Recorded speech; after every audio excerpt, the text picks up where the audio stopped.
Good morning and welcome to this training for the 2020 to 2021 ESSA Consolidated Federal Grant. We're going to be doing this webinar training solely on the SC5000, the campus selection schedule. If you have questions as we go through, I said we'll try to get to those questions at the end of the presentation. Submit those through the Q&A feature. If you're having technical issues, go ahead and there's someone monitoring the chat feature. The PowerPoint has been posted to our grants resource page. If you go to the TA homepage, you'll find the grants resource link, and it's under the training sections. If you haven't been able to find them, there is someone monitoring the chat. They can direct you to where the link is for this PowerPoint presentation.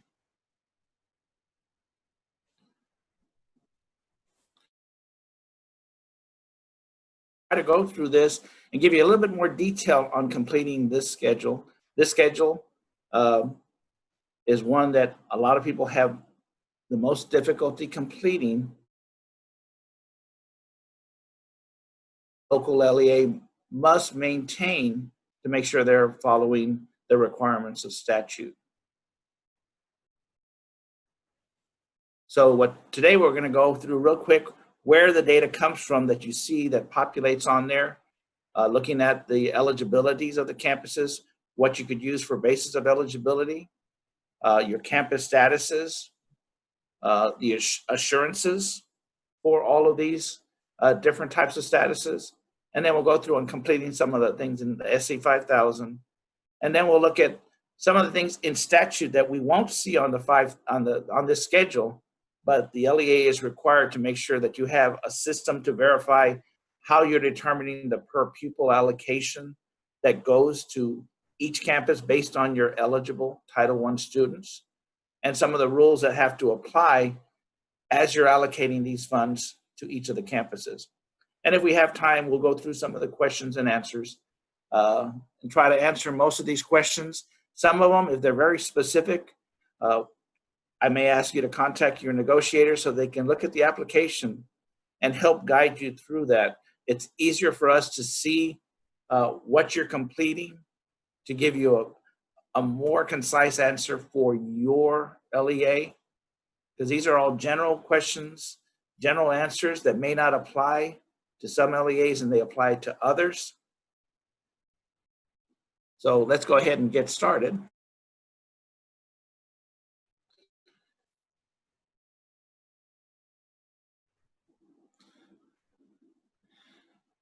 So when you open up the SC5000, there's three different sections, section A, B, and C. And we're going to go through each of those sections. The one that has most of the data that you would be completing is part B, the campus selection data. Part A, most of this information will pre-populate showing your school district's name or your LEA's county district number, LEA name.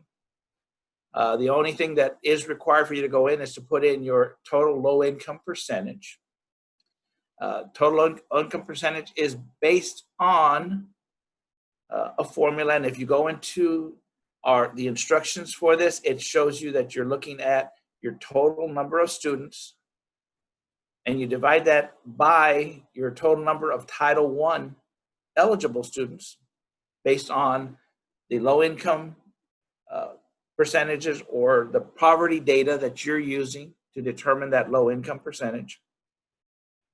That would be your LEA's total low income percentage. It is not based just on the campuses that will be served, but it's based on the entire LEA, all of your students, and those students that are Title I eligible based on the criteria you're using.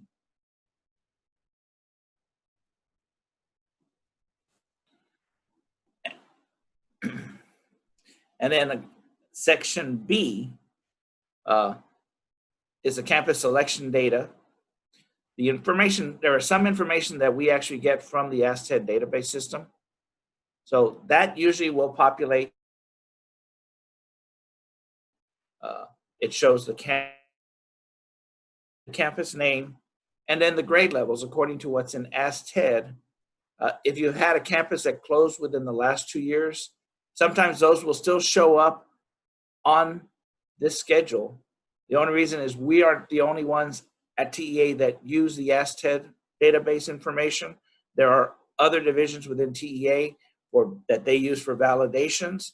So sometimes these campuses have to stay into that system a little bit longer in order for them to complete their yearly closeout or validations. If you have a campus that is no longer open and is still showing up on here, on the other, you can go ahead and just, for that line, you can mark that it's closed. And there should be no enrollment data or anything else entered into it. Just to let you know, if you're updating ASTED right now during the summer, because there are other divisions within TEA that are doing validations against that, your changes may not get processed until August or September. We already had one LEA with this particular instance that the system is not showing their changes for either grade levels or campus names. All you have to do, again, in the other field, if your grade, especially if the grade levels, because we're looking at campus numbers, not so much the name of the campus. Enter in that you've changed it and what are the new grade levels. Once they've been approved and processed and validated by the ASTED database system, if we're still negotiating your grant, we can always send it back to you so you can do that update. If we've already awarded it, you can go ahead and submit an amendment just so that you can save the SC5000 so that the correct grade levels appear on the report.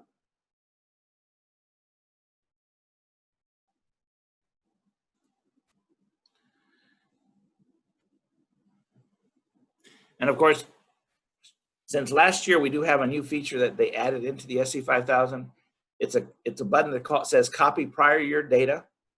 What that does, if you have a lot of campuses, if you use that, it'll look at last year's awarded version of the application. So if you have an amendment in process, if you had made changes to the SC5000 and it hasn't been awarded yet, it won't show those changes. It only shows the last awarded version of your application. And it'll pull in three bits of information. It'll pull in the basis of eligibility, which is like residing or enrollment. It'll pull in the campus status of school-wide or targeted or not served. And then it'll pull in your consolidation of funds if you were just using Title 1A only or consolidating your federal funds.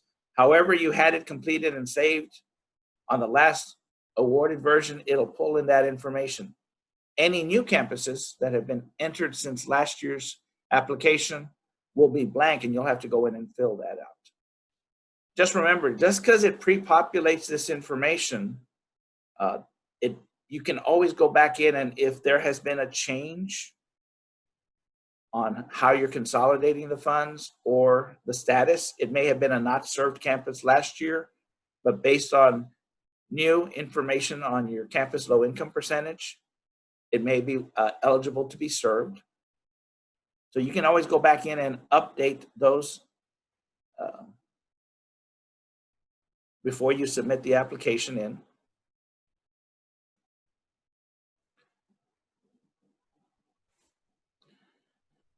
And now we're talking about, this is what already we filled out. We're ready to start actually filling out the information. So we have the basis of eligibility for each campus. Enrollment numbers and your low income percentages. You'll let us know how are you determining that low income percentage? Is it based on residing, which is the total number of students in campus, based on the boundaries? Usually this applies to public schools. Charter schools usually do not have a residing boundary. And some of your magnet schools may not be using residing. It may be that you're pulling from different boundaries. So you may be using enrollment. Enrollment is just the total number of students enrolled at that campus. And the final one that we see a lot, it's becoming more and more common, is the direct certification. That one is based on your community eligibility program, which that data you would get from the Department of Agriculture. So if you have been sending your data to get those low income percentage or poverty information data from the Department of Agriculture, if low income percentage for that campus, you would select the base of eligibility as direct certification.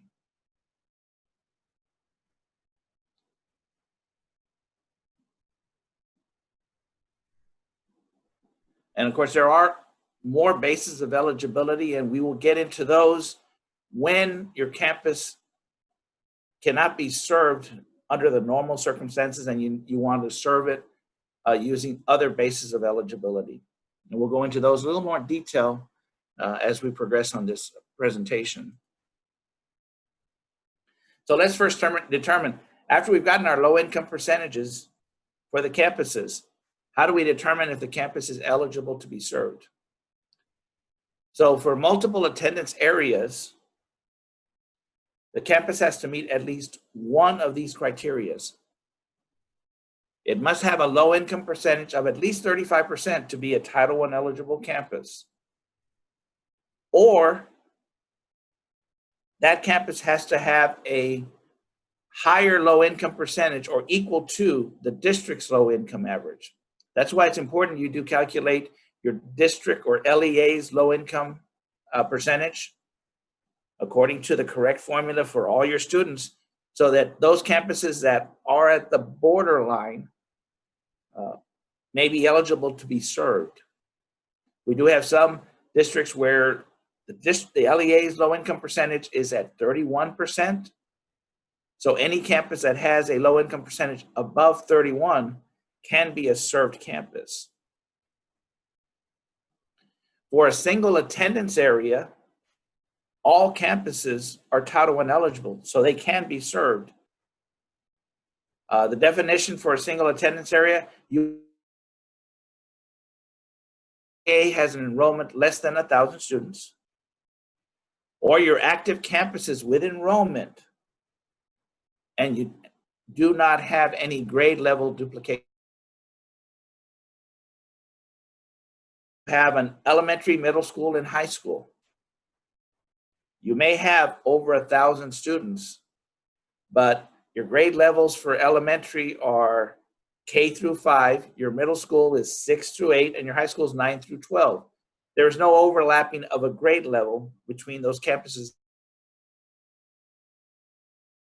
So you meet at least one of those criteria to be a single attendance, so all the campuses would be a Title I eligible campus. The easiest way is when you put in your enrollment numbers, 1,000 students, you are a single attendance area, regardless of whether or not you have a grade span duplication. This is one that sometimes it confuses people because it's either or, it's not both. So if you have less than 1,000 students, you're a single. If you have no grade duplication, regardless of the number of students you have enrolled, you're a single attendance area.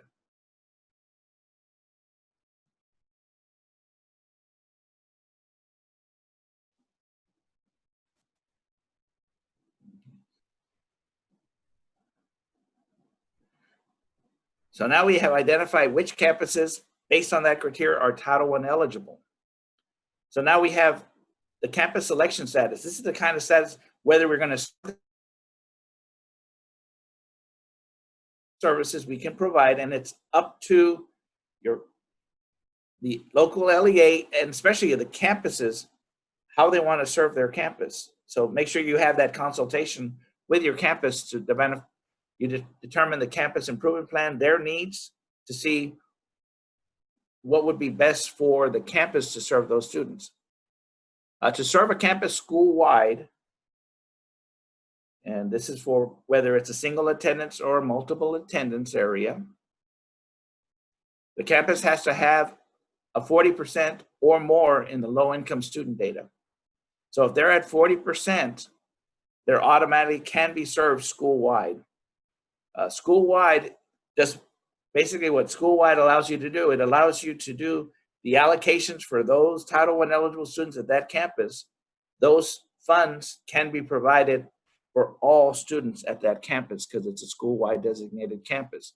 It gives you a little more flexibility to allow you to use the Title IA funds to help improve the performance for all students.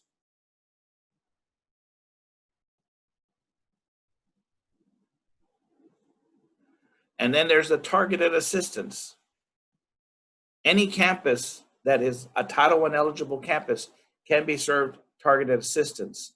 Targeted assistance, you're going to be telling us how many students you're going to be identifying to have these services.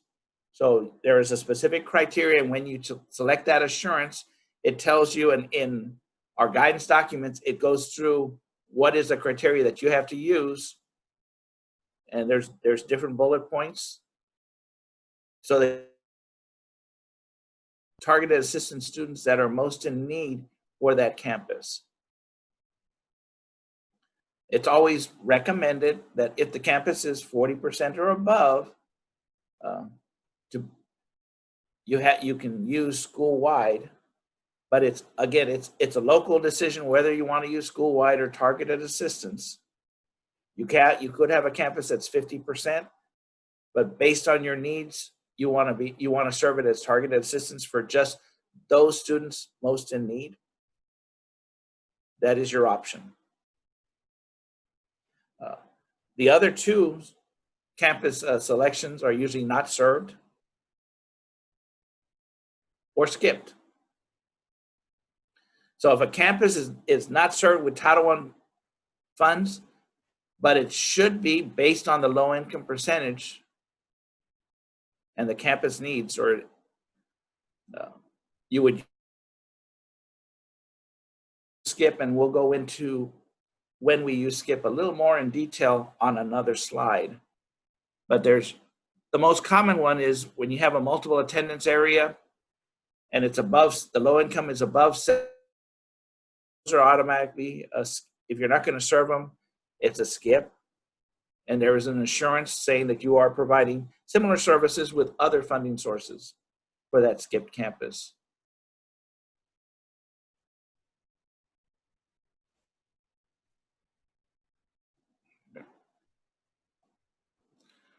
So we talked about you want to serve a campus school-wide, but they do not fall under that criteria of being at least 40% or higher.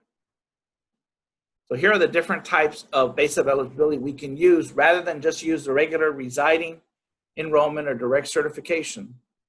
These are others that you could use to serve a campus school-wide if that is your intent and that is the need that you have for that campus. So school-wide previous year, you have a campus that is Title I eligible. So they still have to be a Title I eligible campus criteria. And at one time, above 40%. If you can identify it in a previous year that the campus that is now at 37% low income, last year was at 41%. You could use school-wide previous year as your base of eligibility. You still put in the regular low income percentage for it, but on the other field is where you would enter in the year and the percentage that they were school-wide on their own, so that the negotiators can verify to make sure you can use this base of eligibility. You wouldn't change the percentage on the low income because that's your formula to determine the allocation that's going to that campus. You would put in that previous school-wide percentage in the other field. We see this more than some of the other base of eligibilities.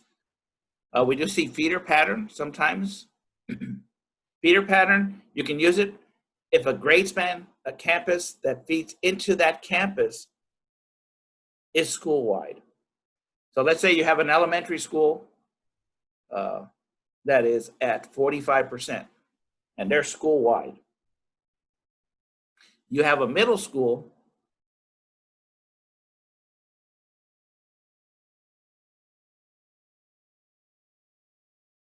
eligible, but they can't be school on their own, but that's into that one middle school. So in this case, you're using the feeder pattern of an elementary feeding up to the middle school. And in this case, you would enter the low income percentage for that feeder school. So you'd enter in the same percentage that you had for the elementary if you're using feeder pattern. And then in the other field, you indicate which campus, the campus number that you're using for this feeder pattern.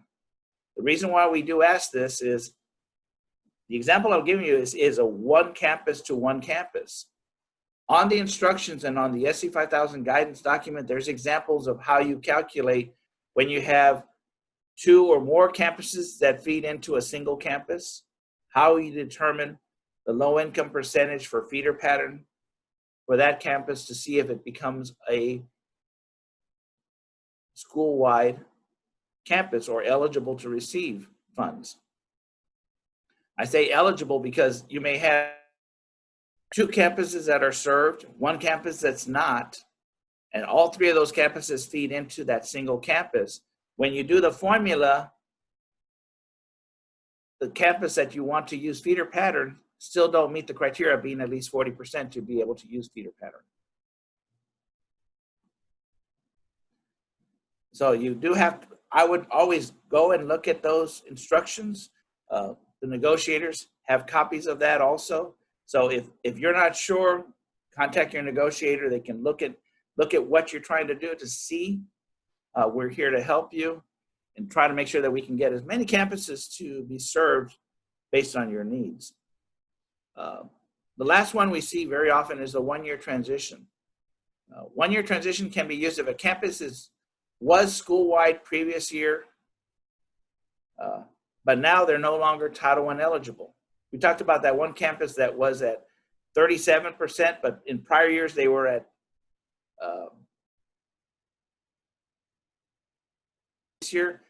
this year they're now at 34%. They were school year, but they're no longer a Title I eligible campus because their district's low income percentage is way above 35%. You can use for that year the one-year transition, but you can only use one-year transition once for that campus. If the campus in 2 years, their low income percentage goes up, that makes it a Title I eligible campus or school-wide on their own, you can go back and use school-wide or school-wide previous year and refer back to the year that it was a school-wide campus. But one-year transition can only be used once for that campus.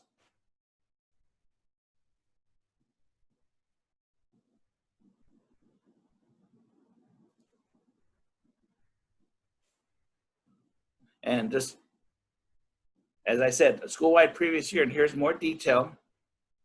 You indicate when they were 40% or higher. It can continue to be school-wide each year as long as the campus remains Title I eligible.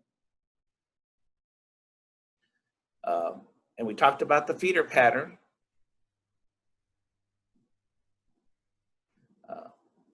And it can, this is one we've seen it, if a lower grade span is school-wide and feeds into the campus, using feeder pattern. So if you have a campus, an elementary campus that is using school-wide previous year, you can use feeder pattern for your middle school because your elementary is still school-wide based on that school-wide previous year. We see a few of those, not many. A lot of times we have to go back and look at the history of the application from the years before with the program staff. And again, if you're using feeder pattern for multiple campuses, you're going to combine the data to determine whether or not the campus you want to use feeder pattern meets the criteria to be school-wide. Sometimes they will, sometimes they don't. And sometimes you might have to, they may be able to use targeted, but feeder pattern is mainly so that you can use it for school-wide.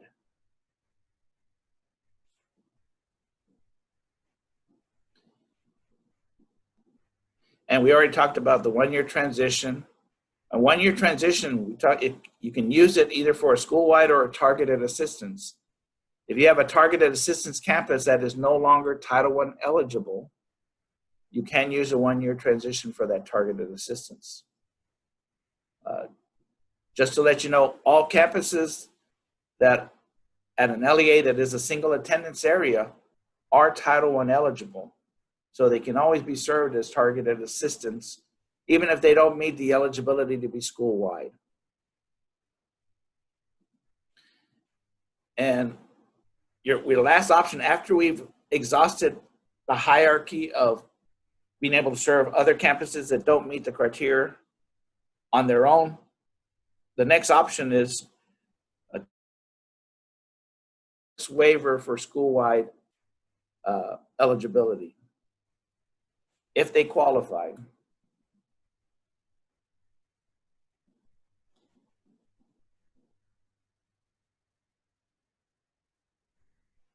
And here's the last one, EdFlex. We do see this on some districts. An LEA can use this if the low income percentages are low and the campus cannot be school-wide on their own. We see this with a lot of districts where their LEA low income percentage is very low. It's even way below 35%. If the LEA is at a lower percentage, you may not have campuses that'll ever be above 40% to be school-wide on their own. They may be a single attendance and they're Title I eligible. This is an option. If you've never used it, you do have this option to make the campus school-wide using the EdFlex. If you've never used the EdFlex waiver for a campus to be school-wide, if this is the first year, you do have to complete. There's a schedule in the application, the WV4004. You have to complete that information, which means all you do is you just indicate which campus you want to use the EdFlex for. And on our waivers webpage, TEA, there is a document. Basically, it's a checklist that you've gone through the procedures and gone through all the committees and presented this to the board for approval in order for you to serve this campus as school-wide. This will be a documentation that you maintain locally, and our program staff during their validations may ask you for that information. It is not something you normally would attach to the application because it's outside. If you used EdFlex for a campus in a previous year, let's say last year it was EdFlex because you had already filled out that form and you already have that documentation from last year, you can mark EdFlex and you don't have to fill out the 4004 every year. Just the first year that you're applying for it, the negotiators, our staff, we look at last year's application to see when you used EdFlex for that campus. The only thing you have to make sure you can change EdFlex that was grade levels 1 through 5, and now the campus is 4 through 6. There is a significant change in the grade spans. There's a significant change in how you're calculating your low income percentage. You may have to complete the EdFlex waiver form, that 4004, complete the documentation again, so that TEA has that in case they request it from you. And just a note on EdFlex, once you've gotten that EdFlex approval, you can continue using that EdFlex waiver as long as the campus remains Title I eligible. If the campus is no longer Title I eligible because they fall below either 35% or the low income percentage of the LEA, and you're not a single attendance area, you would be able to use 1-year transition. And there are other options, because there are that goes through the program division to get approval. When eligible, your negotiator may ask you for that documentation, or a lot of times we'll also look at it and see if we've contacted or you have contacted the program staff, so we can process it forward. So just because you can't use EdFlex anymore, there is another avenue for you to make a campus school-wide. But that's outside of the application forms to the ESSA support group, so that they can process that programmatic waiver.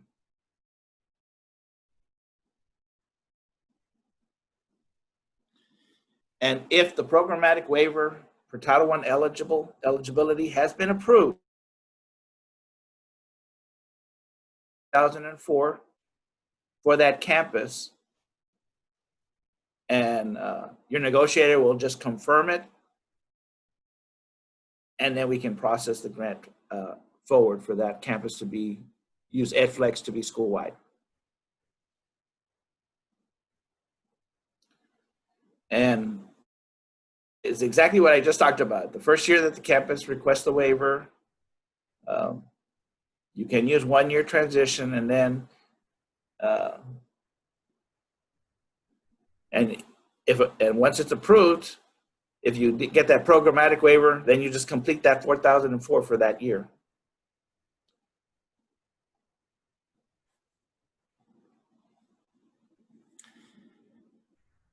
And we talked about the campus status of skipped. We know what school-wide means. We know targeted, you're going to give us a number of students that you've identified that you're going to be using Title I-A funds at that campus. Not served is just, it's not served. You're not sending any Title I funds to that campus. And here's when you use skip. There are 2 times that you'll use a skip, and again, it's in the SC5000 guidance document. The one according to statute, because in ESSA statute, the campuses that they have determined that are most in need are those that have a low income percentage of 75% or above 75%. If an LEA or the campus has decided not to serve that campus using Title I-A funds, you have the option to use skip. You just have to comply with the status of comparable services with other funding sources. And the application, when you get to Part C, there's an assurance. When you check that box that you're using skip, pop-up will appear telling you what that assurance is.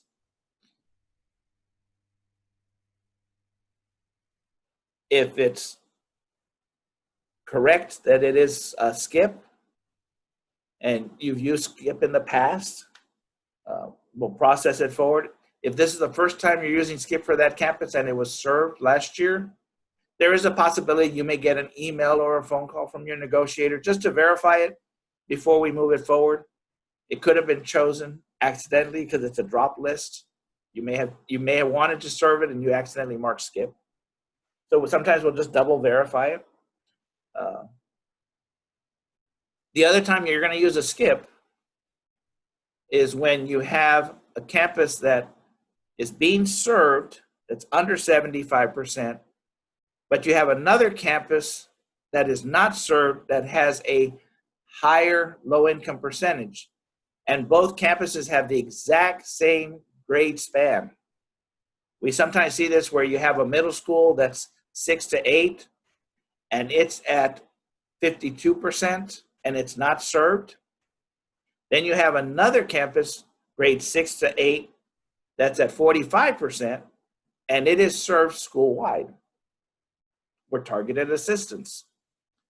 When we see that, because anything below 75%, and when we start getting into how you allocate funds, you should be doing it in a rank and serve order. So if you're not serving a campus that has a higher low income percentage and you're a multiple attendance area, we should see a skip there. A lot of times we see not serving that one, we'll have to send it back for negotiations so that you can change it to a skip.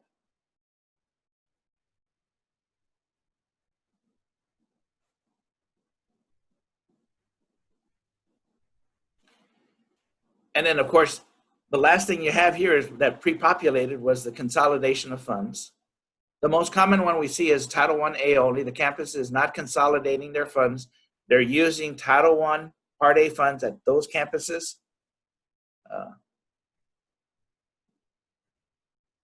For Title 1A activities only. Giving you a little bit more flexibility. If you're consolidating all your federal funds, you're consolidating all your Title I, Part A, Title II, Title IV, any of those federal funds that are going to that campus, you're kind of pulling all the monies together for that school-wide campus to better run a program for your students. You still have to identify your costs appropriately for each of the funding sources, but you have a little more flexibility at the campus level. And these are campus level consolidations, not district. And the last one is pooling all your federal, state, and local funds at the campus level. It gives you the most flexibility on how you run your program, and you just identify those expenditures and for the appropriate activities for the appropriate funding sources. And then Part C is just your assurances. If you've marked school-wide for at least one campus, or targeted assistance, or skip, the system will give you a validation that you have to complete that checkbox for the assurances. In previous years, you had to do that checkbox for,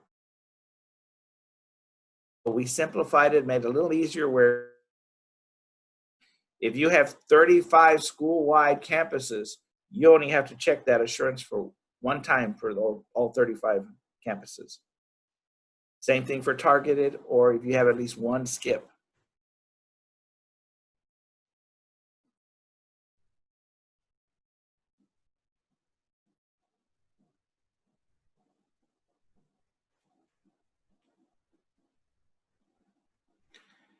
And now we're talking about determining allocations for campuses.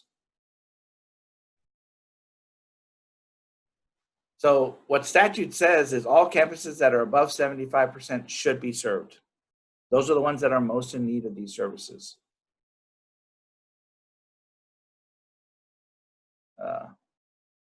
You have to comply with the status of comparable services with other funding sources. In statute, they also give you an option that are above 50%.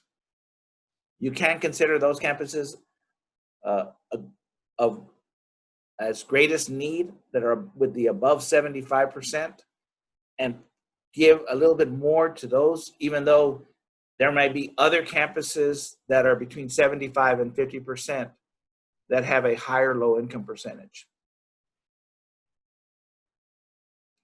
Again, you have that documentation based on your comprehensive needs assessment and your campus needs and your district's needs that you want to focus a little bit more money per pupil to the high schools that fall between 50% and 75%.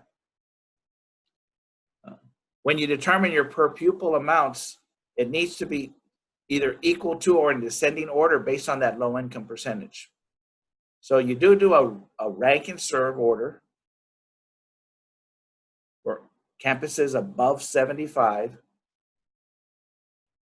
And then anything under 75, your district, your LEA has the option to either continue doing a rank and serve in descending order for your per pupil allocations, or by grade span, looking at the grade levels that have the same grade spans, same, all elementaries together, getting the same allocation per pupil that are under 75.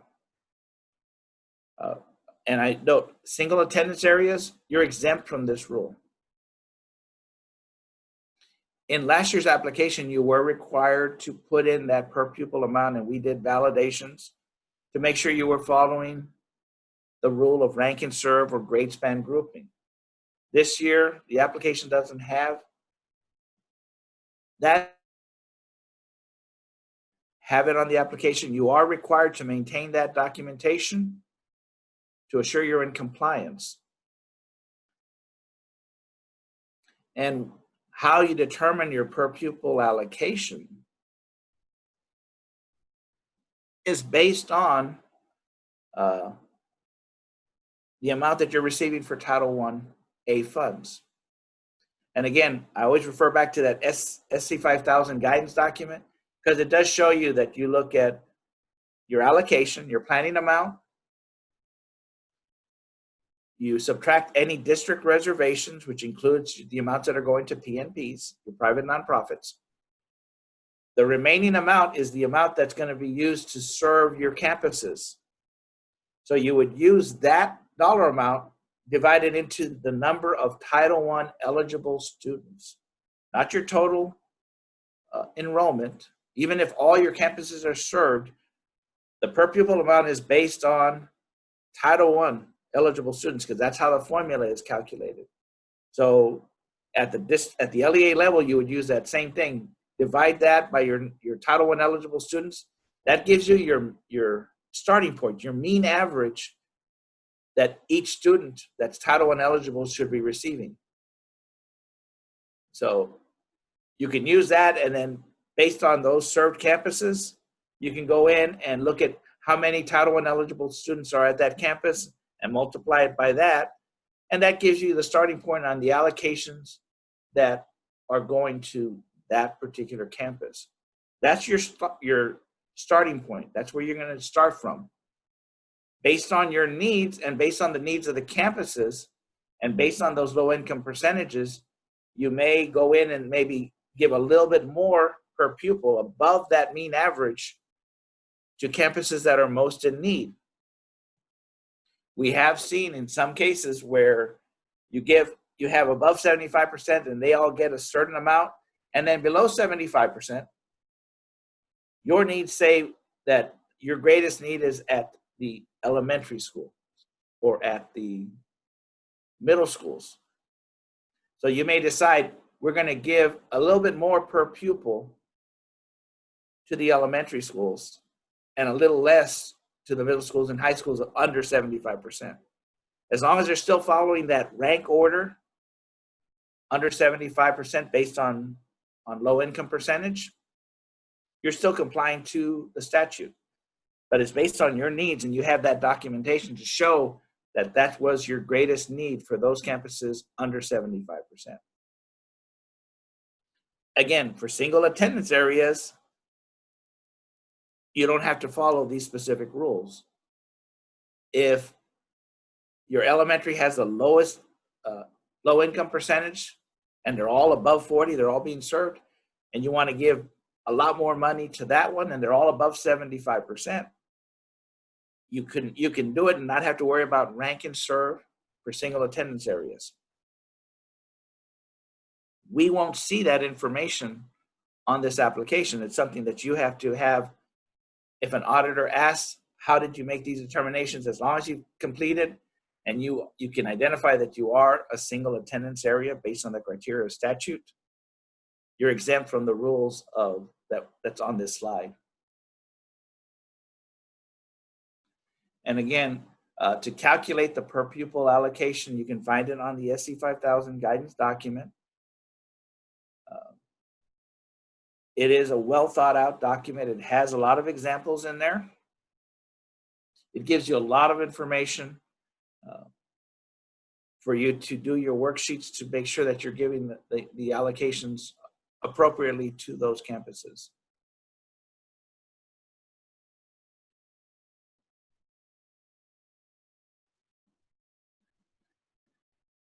And just so you know, here's a couple of resources. There's one that's from the U.S. Department of Ed, the non-regulatory guidance, to show you how you identify those school attendance areas and allocations for Title I funds. There's the one for the SC5000 guidance document.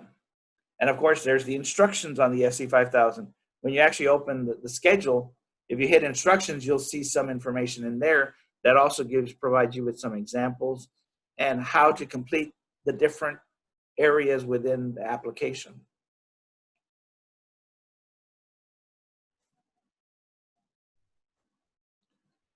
So we have some time.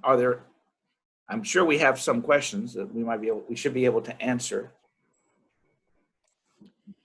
Good morning. I hope everyone is having a great morning so far. We've received several questions and I want to go ahead and see if we can start getting through these. Let's see, first one, we have a couple of questions related to enrollment. Do we count all students or only those 5 through 17 years of age? And that is an excellent question. I'm glad someone asked that question because according to statute, when you look at the statute, it's saying you're looking at the numbers for 5 to 17 when you determine your allocations. However, based on your comprehensive needs assessment, when you're looking at the campus, if you're using enrollment data and you're going to be providing services for your EE or pre-K programs, you'll want to include those enrollment numbers and the data that you have to support that low income percentage.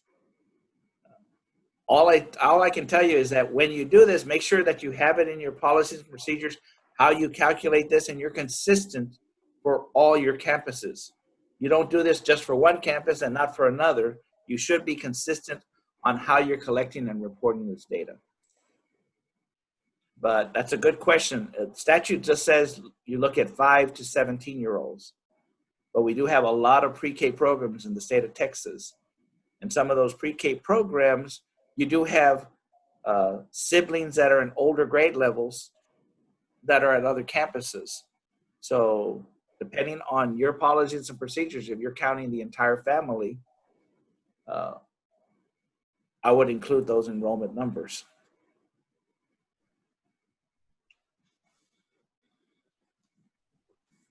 Are we required to serve campuses if they have not gone through the Title I transition with the ESC? That is a local decision. Statute just says that if you're going to serve the campus, especially if it's going to be served school-wide, you should go through at least a 1 year of training, because there is a main criteria for school-wide campuses on that assurance. It says that you've addressed the elements of a school-wide program on your CNA and at the campus level in order to implement it, and you've already have that in place before the beginning of the school year. ESCs, sometimes they do have certain fast tracks that you can go through because your staff at that campus needs to be trained on how to implement those elements for a school-wide program. And it's only for school-wide that you have that. For targeted, because you're only targeting a smaller number of students, you just have to make sure you're following the criteria to identify those students most in need based on your policies and procedures. But it's up to the LEA to make that choice. But like I said, your ESCs are always there, and they can provide you some of the documentation to make sure that you're going through and having your committee meetings to make sure that the elements are being incorporated into your plans before the first day of school. Must a campus be targeted assistance before becoming a school-wide campus? If a campus is Title I eligible and they haven't incorporated the elements, they haven't gone through any of the training, and your staff are new and do not and have not had any training at all to incorporate those elements, we recommend you go that first year targeted so that you can work with your ESCs to make sure that you have your plan in place so that the following year it becomes school-wide. But usually if it's a brand new campus and it's the first year and you had no conversations, no trainings or meetings to implement a school-wide program, we will usually recommend that you do targeted assistance. If you do school-wide that first year, either program or auditors may ask for that documentation to make sure that everything is on your CNA, your CIPs, you've had your committees, and you're implementing the school-wide program correctly. Should the SC5000 be amended if I need to skip a campus? Are we talking, if you're going to skip a campus and you originally had put it as a served campus and you realize you're not going to serve it, you can go back and change it to skip. Just to let you know, change a campus from being served to not being served as skip, it can affect your per pupil allocation calculation because you might have to adjust all of that. You'll have to make sure that no Title I-A funds had been expended at that campus before you amend it. And there are some other, like school improvement grants, that if the campus is not served, and receive those school improvement funds. So you can do it, but there might be some repercussions to what you have to do in order to stay sources you get from TEA. How is school-wide previous year different from one-year transition? So school-wide previous year, you can use that year after year as long as the campus was school-wide on their own in a previous year, and they're still a Title I eligible campus, which means they're above 35% or above the district's low income percentage.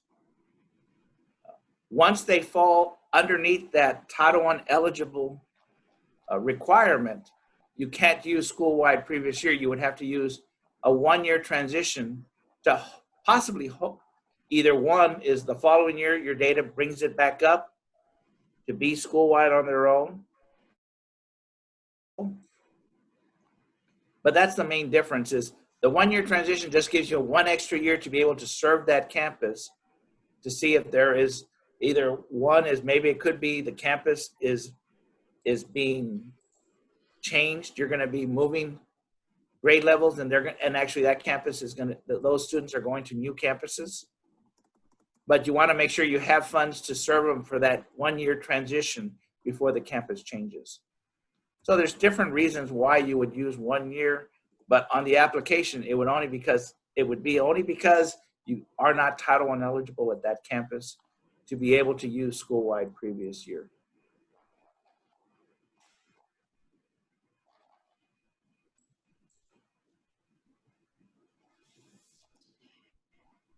If a campus is closed, will they ever drop off the SC5000? Yes, usually after 2 years that the campus has been closed, they will automatically get dropped off. Again, Peens and other divisions use that data, and sometimes their validations are more than a year old. So that's why sometimes these campuses that you've marked closed, and on ASTED, they're no longer showing up. They're there in the back end until those other divisions have completed all of their closeouts for their validations. Because you may have a campus that closed and Peens is still reporting data for that campus for those grade level students. So ASTED, it may not show up on the interface, but other divisions are still using those closed campuses to close out their reports that they have to submit. So usually after about 2 years, those older ones usually will fall off. If you have one that's been closed more than 2 years and it's still showing up, let your negotiator know, and we will talk to Ask Ted, make sure that it is truly closed, and we'll try to get the eGrants tech team to refresh to remove that from your SC5000. We just received approval from TEA to open 2 new campuses this fall. Do we include them on our SC5000 form or just go with the ones that are pre-populated? So here's the biggest question on that one. If they're already in Ask Ted, and Ask Ted has already approved them because they're new campuses, they'll show up on the SC5000. If they're in the process of being approved, but based on your data that you're collecting, those campuses may be served campuses. They may be eligible to be served either targeted or school-wide. If they're not showing up on the SC5000, you can always, in the first month in September, you can amend to add them in because you've gone through all the trainings and those campuses are ready to do a school-wide or targeted assistance program. Just to let you know that if you do amend them to add them in as a served campus after the grant has been awarded, those campuses can start using Title I funds for those activities on the date that you submit the amendment, not retroactive back. So that's why I say if they're already populating on the SC5000, you might want to go ahead and look and see if those are ones that you do want to serve first day of school, and go ahead and include them in your plan. If not, you just have to know that if you decide to serve them and amend, it'll be based on that date that you submit the amendment for approval, and not back to July 1st when you first submitted the original application. How many times can a district use school-wide previous year? Every time they are below the 40% and above 35%? Or the district percentage, or is it one time? No, school-wide previous year can be used every year as long as the campus is a Title I eligible campus. So it could be 1 year, it could be 2 years, it could be 6 or 7 years. Best example I have is you have a single attendance area. They remain single attendance. All of their campuses are always Title I eligible, regardless of the low income percentage. So as long as that 1 year they were school-wide on their own, they can continue using school-wide every single year until that campus either is no longer has enrollment or it's been removed from Ask Ted. But for a multiple attendance area, as long as the campus is Title I eligible, based on either the 35% rule or above the district's low income percentage, they can continue using school-wide previous year each year.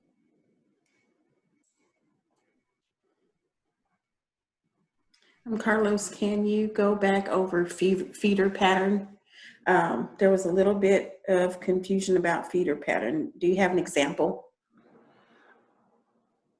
I don't have an example on my computer right now, but on the SC5000 guidance document, there is an example for multiple campuses that feed into a single campus. Like I said, the best example I have is you have an elementary school that is school-wide at 45%, and that elementary school feeds into a middle school, but the middle school is at 32%.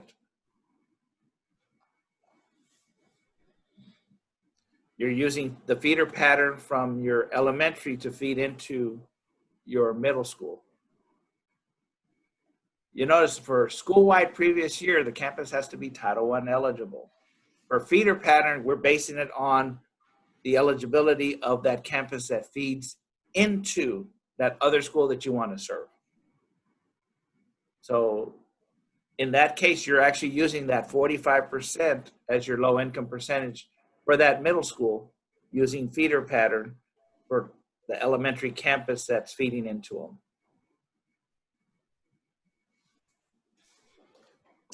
Okay, we've received a few questions related to waivers. What is the difference between the EdFlex waiver WV4004 and a programmatic waiver? So the EdFlex waiver on the application is to give you approval to serve a campus school-wide that would not be Title I eligible to receive that designation on the campus status. So that's the EdFlex waiver for school-wide eligibility.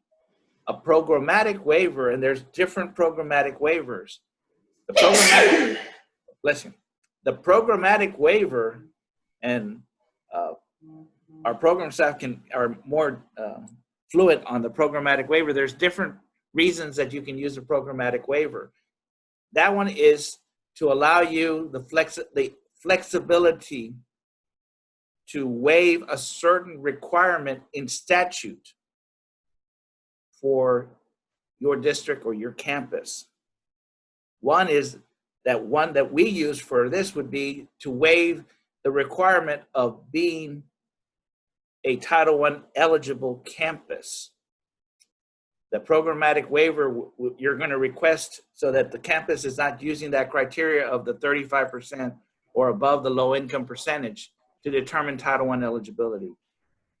If that is approved, then the campus is designated based on that waiver to be a Title I eligible campus, and you can use the EdFlex waiver to make that campus school-wide.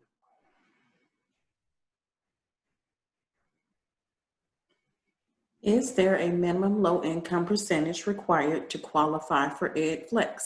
Our LEA has only one campus that is targeted assistance. The only criteria is that the campus has to be a Title I eligible campus.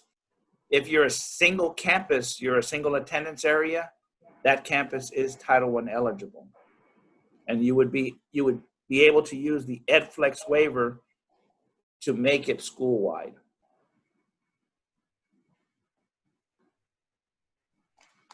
If a district is changing the org number of a campus that was school-wide, does the campus have to go through the transition process, certification letter to become school-wide again?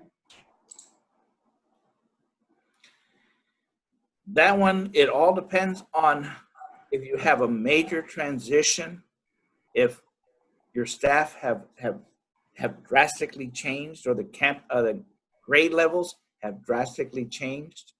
You may want to go through a refresher training. It may not have to be a full 1 year, but you may have to go through a refresher training with the ESC just to make sure all your staff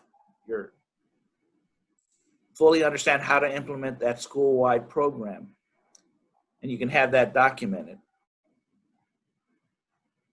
But we've had ones where campuses, the staff have all been trained. They already know how to implement. They've already included the elements in their CNA and their CIPs, in their campus improvement plans. So it's already incorporated, and the staff knows how to implement a school-wide program.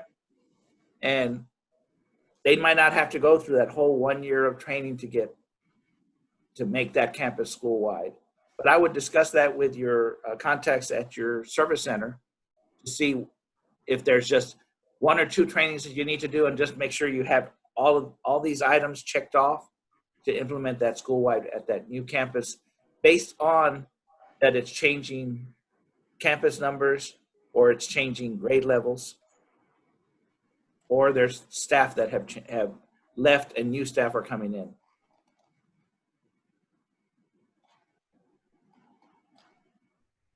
What is considered a single attendance area? According to the definitions in the ESSA statute, it's in two different places. One, it mentions that the LEA has enrollment of less than 1,000 students, total enrollment. That makes it a single attendance area, and some of the rules, a single attendance area is exempt, like we talked about the per pupil and that Title I eligibility rule of being above 35%. They're exempt from that based on that one rule. The other part in statute, it talks about if they, based on their comparability reports, they do not have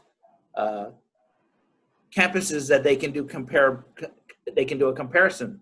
They don't have overlapping grade levels to do any type of comparability.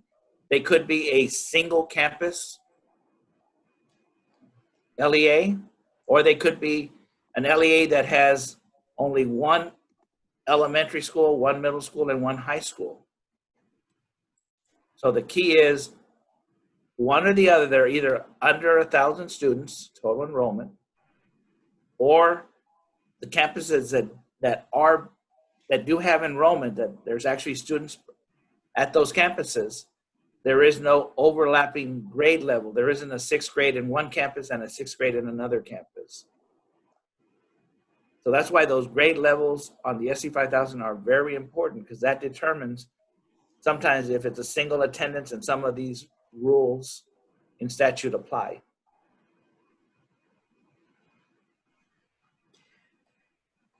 Even in grade span grouping, you are allowed to have different per pupil amounts, correct?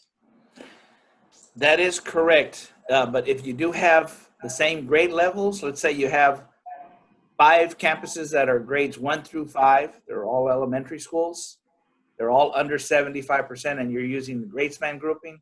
Within that grade span, you should still do either rank and serve, which means the highest low income percentage should receive either equal to or greater than the campus below. They could all have the same per pupil allocation for their Title I students, but it should still be in a rank order for that particular grade span that you're using when you group those. Again, we used to see that in the application, and last year it would do a validation to make sure you were following those rules. But we're looking at grade spans based on the definitions that the system used, which was elementaries are EE through 6th grade, middle schools are 6 through 8, high schools are 9 through 12. Your grade span groupings may have a different grade span based on your local needs, your policies and procedures, and how you identify them. So you do need to look at that and how you're clumping them together based on your rules for audit purposes to be in compliance. We have seen in the past where they had the K through 2nd was one grade span grouping, 3rd through 5th was another grade span grouping, 6th through 8 was another grade span grouping. Their 9th grade campuses were grouped alone from their high schools. And that's a possibility based on your documentation on how you've identified your groupings. How do you determine which basis of eligibility to use, residing or enrollment? Oh, so with the new ESSA statute, they gave districts more flexibility. In the past, if you were a school district, you would usually use residing unless you had a magnet school or charter campus, then you would use enrollment for those. Charter schools would always use enrollment because they don't have those boundaries. But with the new ESSA statute, they gave districts more flexibility based on how they're using it. The only thing we tell you that always be consistent. If you're going to use enrollment data for elementaries, use enrollment for all your elementaries. If you're going to use residing for those. But you may have to go back and look and see which one is more beneficial based on enrollment data. What type of low income data do you get for those percentages, as opposed to using residing data? And like I said, every district, the way they collect data, statute just says there's so many different points that you can use on how you collect data. Usually a lot of people use census data. Some use Department of Health and Human Service data. Some use the free and reduced lunch data. Again, that's in your local policies and procedures on how you're doing that. You just have to make sure you're consistent on whether you want to use enrollment or residing, and which one is more beneficial for those campuses so that you have more campuses eligible to receive these services. Can you give an example of a skip? Yeah, the best example I have, and the ones we see more often, is we have a EE campus, or like what normally is the pre-K program. It's a standalone campus. The students, the low income percentage is at 100%. And a lot of districts will skip it. Reason being is they are also receiving direct from the federal government Head Start money. So they have federal Head Start funds equal to or comparable to what that campus would have received in Title 1A funds. So they're going to skip it. They're not going to send any Title I Part A funds to that campus because they have these Head Start monies to give comparable services to that campus. That's the one we see most often because it's easier to identify. And I'd say of the ones that are above 75% that are skipped, it's usually those reasons. There are a lot of new reasons. If you look at some of the new guidance documents out there, it could be that you're receiving some additional state money for a program at one of those campuses, so you're offsetting what you would have gotten with Title 1A with these state funds.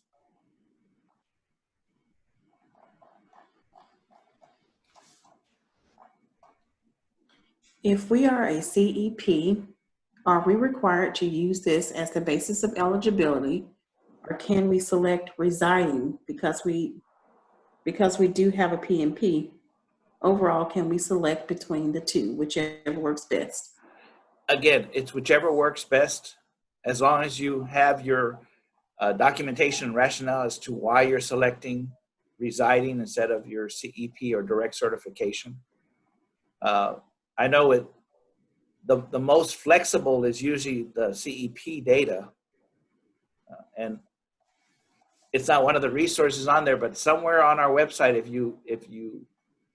you go in and search for CEP, there's a web page that goes through to link to the Department of Agriculture that goes over some of the procedures that you can do to use CEP data. It gives you the most flexibility for campuses to be able to serve more campuses and have a higher low income percentage overall at the district level for all of your campuses. But it is the LEA's decision whether they want to use residing or CEP, whichever one works best. Can we serve a campus that is pre-K only? As long as it meets the criteria to be Title I eligible, yes. Where can we find guidance to help districts calculate their per pupil amounts? On the resources, that first guidance document from U.S. Department of Ed has some useful information on how you calculate your per pupil. And then there's an example on the SC5000 guidance document on our grants opportunities for the ESSA grant that also gives you a quick example on how you would calculate the per pupil amount based on your planning amount, less your district reservations, to come out with your per pupil amount starting point.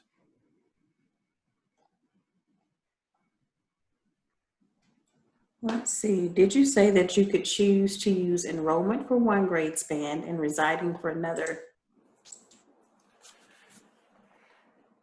That is true. You have that choice, but like I said, you would have to make sure you're documenting as to your rationale as to why you're using enrollment for one grade level and residing for another.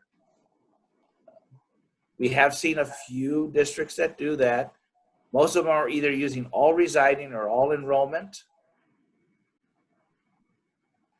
But since we don't get all of that documentation, you would have to make sure that your district has your policies and procedures in place as to what you're using to make those determinations as to which one is more advantageous for you to be able to serve more campuses. We still have questions appearing about SC5000 and how do we update it, and what if we have new campuses? We still have a couple more questions that came in. Okay. So the SC5000, as if you have new campuses and they're not showing up on there, make sure that they're in ASTED. This late in the year, if you're adding new campuses, what I've understood is the ASTED system, they're not going to validate and approve those changes till about maybe August. So if it's a new campus and it's not showing up by September, it should be there. And if your application has already been awarded, you can always amend, open the SC5000 to make sure it's populating. And at that time, you can go ahead and put in the information if it's a campus that's going to be served. But either way, I would go ahead and double check. If for some reason it's showing up on ASTED and it's not showing up on your SC5000, contact your negotiator. They'll work with me and our IT staff to see if we can get it to populate before we award your application.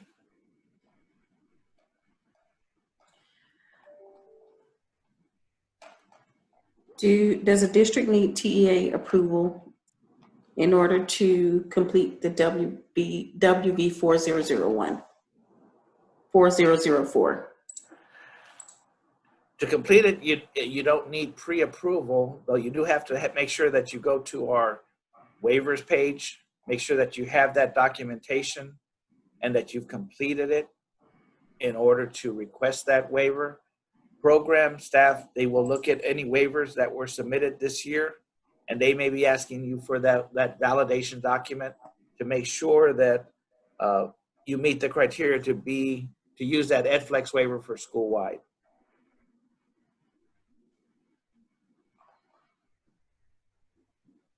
Where can we find the direct certification information for our district?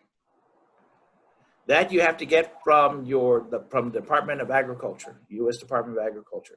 They're the ones who work with the local education agencies to validate those low income percentages. So you have to be enrolled in that CEP program in order to use that direct certification. Okay, is there anyone on our panel today that would like to talk about the difference between transferability and consolidation?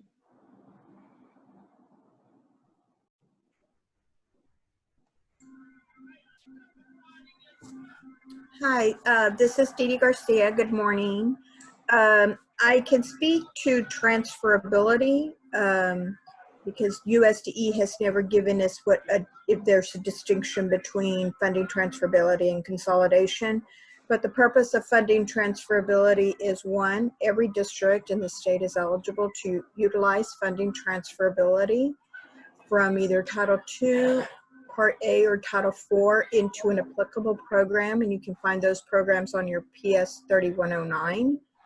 And you can transfer up to 100% of your funds into a program. And what will happen during funding transferability is you're actually moving the money into the program that you want to transfer the money into.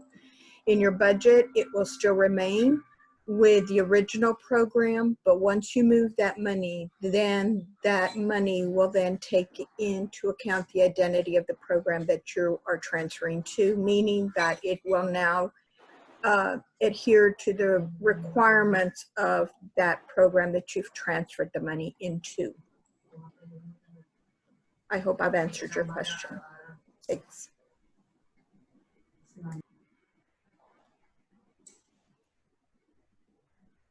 If the district plans to transfer a portion of Title IV funds to Title I, does the district check consolidated funds?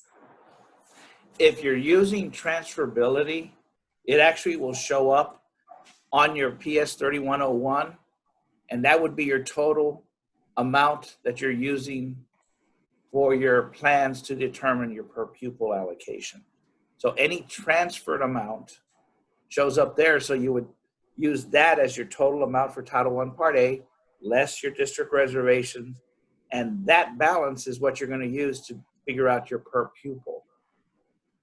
But that only applies if you're using transferability, because that one you're requesting from the state to transfer those funds solely into that new funding source for those activities. Carlos, I think we can expand on that one. I think they were asking whether or not they need to check that administration consolidation on the budget schedule, and that's completely different. If you can kind of explain that. Yeah, the consolidation on the budget schedule is for your administrative funds. That's if you're pulling your consolidation of all your administrative funds for all your federal funding sources. And there's a form on our prior approval webpage on the resources that shows you how you should be documenting to make sure that you're not going over the amount that you can claim in administrative cost for each of your funding sources. But that's at the district level, that consolidation on the budget summary. What we're talking about on the SC5000 is consolidating or pooling your funds if you're using federal funds only as your consolidation on campus on your SC5000. That's only your programmatic funds that are going to the campus for student activities. It's different from the consolidation of administrative funds on the ES6001. Our district has used residing for several years, and then last year we changed to enrollment for the basis of eligibility. Can we return to using residing? Yes, that's a simple question. Again, it's based on your needs and where using either residing or enrollment, which one is more advantageous for you to be able to serve more campuses. So you can switch from enrollment back to residing.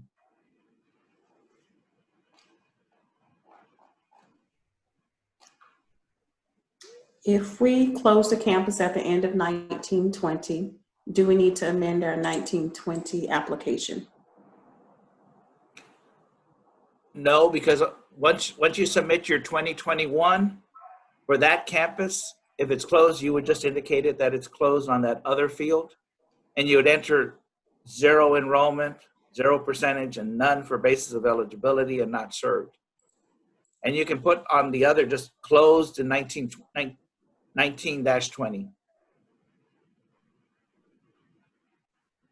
If an early ed campus feeds into 2 elementary schools, how would you calculate feeder pattern?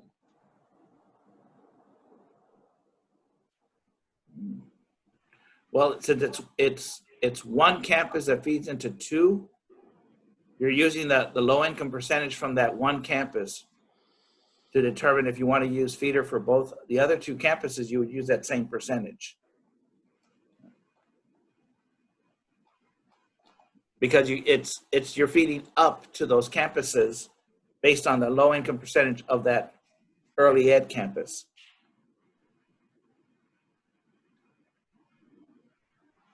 The only time you have to use the formula to determine is if you have 2 campuses that feed into 1. You would have to look at all the numbers and recalculate, and the percentage will be different for your feeder pattern campus.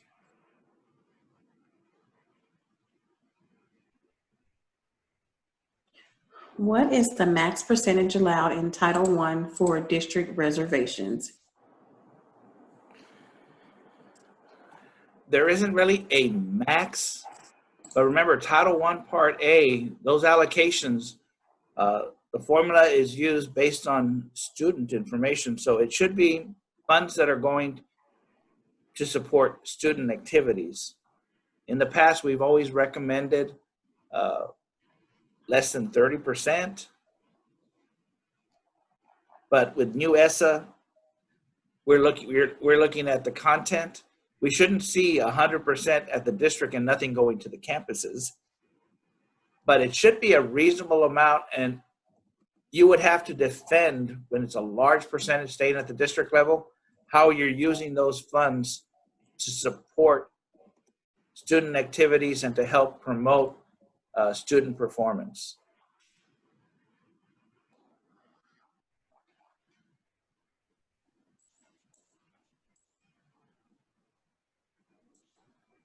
On the SC5000 under consolidation, do we list federal only if we reap or transfer funds into Title 1A from Title II or Title IV? Okay, if you're reaping or transferring those funds into Title 1A, you do not have to indicate federal funds only. Federal funds means you're consolidating all your federal funding sources. You can leave it as Title 1A only, and the 3109, where it shows you're reaping or transferring the funds, indicates that you're using other funds for Title 1A activities. So in that case, you can leave it as Title 1A only. Federal funds would mean that you're consolidating or pooling all of your federal funds, including possibly Title 2A and Title 3A at that campus level.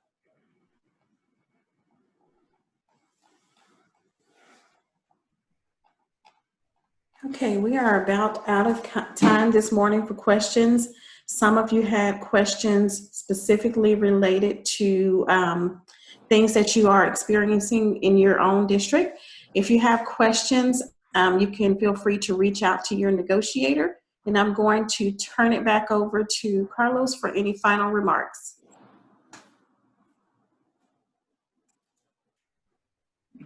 And I just thank you all for joining us. I know we didn't answer all your questions, but like I said, there's some very good, helpful documents out there that can assist you and the negotiators, along with the auditors, Rogers Group for Federal Fiscal Monitoring. We had a detailed in-house training where I went through this with them so that they can answer your questions on the SC5000 when the application became live. So they're very well versed and they can assist you in any way. And of course, you can always contact me via email. It's better to use the emails right now because if you contact our desk number, it goes to voicemail and then it'll send a voicemail to us and then we'd have to contact you. Emails come directly to us and we can respond and guide you to some of those resources on our web pages so that you can review those and see how they can help you.